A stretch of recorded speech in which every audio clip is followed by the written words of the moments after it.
SMU and Clemson are going to face off on Thursday night in the ACC tournament. SMU's got a win under their belt, beat Syracuse, now heads to face on Clemson. They only played one time during the regular season, Riley. It was February 22nd, so not too long ago. Clemson won by double digits at SMU. We see a repeat of that?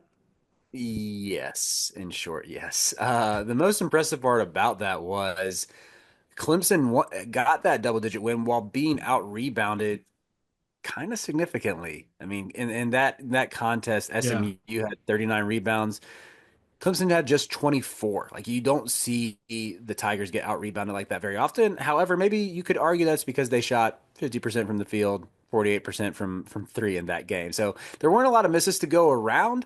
But yeah, that's something that's impressive to me about this Clemson team in general is it's not just Ian Shefflin and Victor Locken who create a tough matchup for pretty much every team with the way they run those two bigs and both can step out and hit a three. Shefflin is a great passer and playmaker, but they also have really good guards. And I know you probably feel this way too, Ralph. I'm used to seeing Clemson take inexplicable losses in March, but I think with the way that both Chase Hunter and Jaden Zachary are playing, it's just really tough for me to see them drop in a game like this to an inferior team. Clemson's one of the teams in the country I trust most, I think, this time of year. This Clemson team. Hmm. You could always rely on the Oliver Purnell teams, the Terrence Oglesby teams. Shout out Tio. Shout out to you. Um, to find a way to lose, no matter what, when it got to these games. But the Clemson teams the last couple of years, I'll throw last year's team in that mix too, hasn't been that way. I think it's because of the guard play. Like Chase Hunter has been low key one of the most reliable players in the ACC for Yeah, the he's last so 2 years. good, dude. He's Jaden so good. Zachary has been as well. He just played for a team that didn't matter last year in Boston College, and now that backcourt's phenomenal. You add Dylan Hunter into the mix too, and what he brings as a playmaker, his defense, his shooting. You have a solid backcourt now to go with that Shefflin lock and front court that's pretty versatile. Chauncey Wiggins in that mix as well. You go six deep with trustworthy players that are problems for anybody that you play. Yeah, I think that's really well said. And I honestly think that of all teams that can match Clemson's size in this league, it's pretty much Duke and SMU. That's it. SMU has Yeah. a ton of bodies in the front court to where I would still expect Shevlin and Locken to get their numbers, but like you mentioned, I'm looking for those guards to set the tone really on both ends of the court. I think Jaden Zachary, I love that you mentioned him. It's funny, this time last year he was on that Boston College team that you want to talk about a shocking first round exit for Clemson in the ACC tournament. They lost by over 20 to BC last year, picked up Mhm. their best player in Zachary, who just gets a ton of steals. And I'm very fascinated to see how he plays against Boopy Miller because Boopy as a whole has been pretty good at taking care of the ball this year.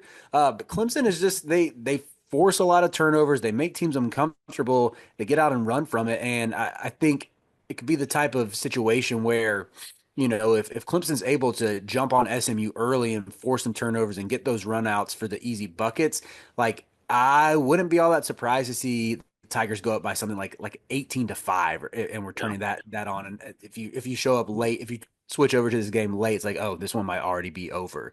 That's how like this Clemson team just feels like they're in another class than most of the ACC. Now, Booby did not play in the first game against Clemson. That was in the middle of a 5 game stretch in which he was out. Is that like, do you think that outcome would have been different if he would have been in there? Because then you have him and Chuck Harris in that Yeah, backcourt that can be dynamic. I struggle to see it making a huge difference just because I mean Boopy he's settled more into like a floor general this year and set up Chuck Harris more and then it's kind of let Matt Cross cook as well and has taken like an ancillary role. I don't think we've seen as many of like the questionable shot selection nights that we saw during his year at Wake Forest last year. Um, Simultaneously, you haven't had any of many of the otherworldly performances where he gets going, and he was known as a prolific scorer even before his time at Wake Forest.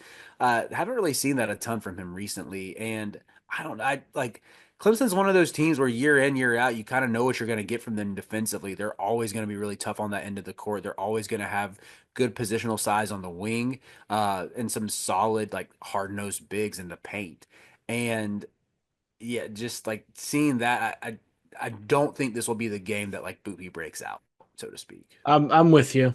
Ken Palm was with you as well. He's got Clemson winning this game 76-70. Sounds like you're on the Clemson side. Is that enough points for Clemson? You think they win by more? Yeah, I kind of envision it again being a double digit win for the Tigers. SMU's kind of showed us who they are all year, that they aren't capable of winning these high level basketball games. I don't think it's going to get out of hand necessarily like it was when they played Duke, UNC, and Louisville this season, but could definitely be reminiscent of the last two times these teams played, or yeah, or really any of the Q1 games that they've played this season. Yeah, I'm with you. I'm taking Clemson by double digits, and I'm not really thinking twice about it. SMU is 0-4 in quad one games, and none of them have really been close. Like you have the Duke game, and Duke is Duke, but at UNC, lost by 15, and the game was not that competitive. Louisville came to town, they beat you by 25. And Clemson came beat you by double digits. Like it's not like in these games they've been close Hmm. or Well, even that, where they should be on paper. So I'll take Clemson by double digits.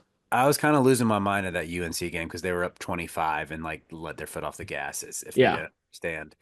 You got to hammer these teams to juice the metrics. Come on now. But yeah, you're right. They haven't been competitive in a lot of these games, and I don't know. I kind of like the players. Like I like the player of Matt Cross and Chuck Harris. I think they seem kind of like gamers, so to speak, or Mhm. even that they could have some big moments. I just think this Clemson team is playing so connected and Yeah. should make light work of the ponies. Yeah, I'm with you. We'll be back with a full recap after the game, no matter what happens here on the channel. So make sure you like and subscribe.